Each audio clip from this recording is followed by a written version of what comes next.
Yeah, so let's pivot here. So this is actually solution number 3 that we've gotten written down here, and it's going to take a turn because not everybody's going to agree with this, and that's okay. But if you've watched our podcast long enough, it should be logical that these are the conclusions we come to. So obviously, yes, we believe in God. We don't think Christianity is just good. We think it's true. I think it's true that 3 days after Jesus was put in the tomb, that it was empty, that his apostles witnessed him.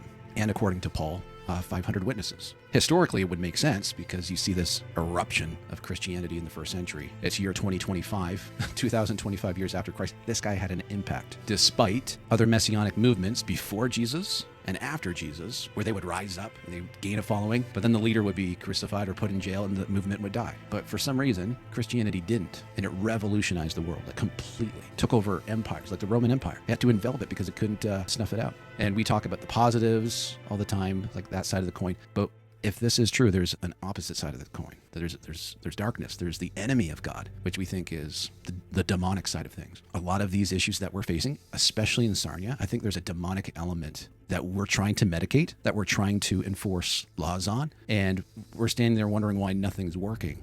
I believe that wholeheartedly, that we are experiencing spiritual warfare.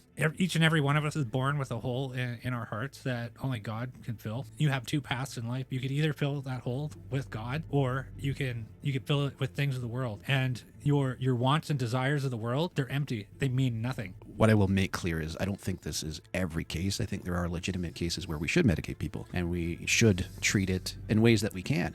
But I just really believe there's a large portion of this problem that people don't want to touch because you can't control it. If you were to admit that it's real, it's a confession that God is real.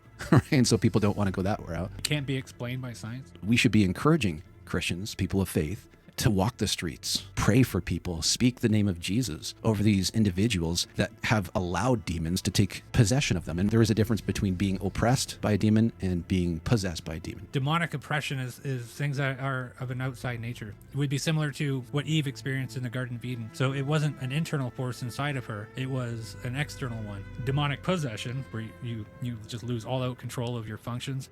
You can't control your emotions. You're just too out of it. Like how you said, the God-shaped holes, and we seem to fill it with other gods, essentially. Like whether it's the god of pornography, the god of money, the god of music, drugs, anything that's just not God, right? We were created for him. And when we're plugged into his will, right, we're created for him, not for him in the sense that God needed us. God didn't need us. No. But it's for our own good that we remain in him. And when we plug ourselves outside of him, it creates that hole like we're describing. And people try to fill that. And that's why I think the commandment, thou shalt not have any other gods before me, that makes so much more sense now, because it's like you will totally destroy yourself if you fill it with anything but God.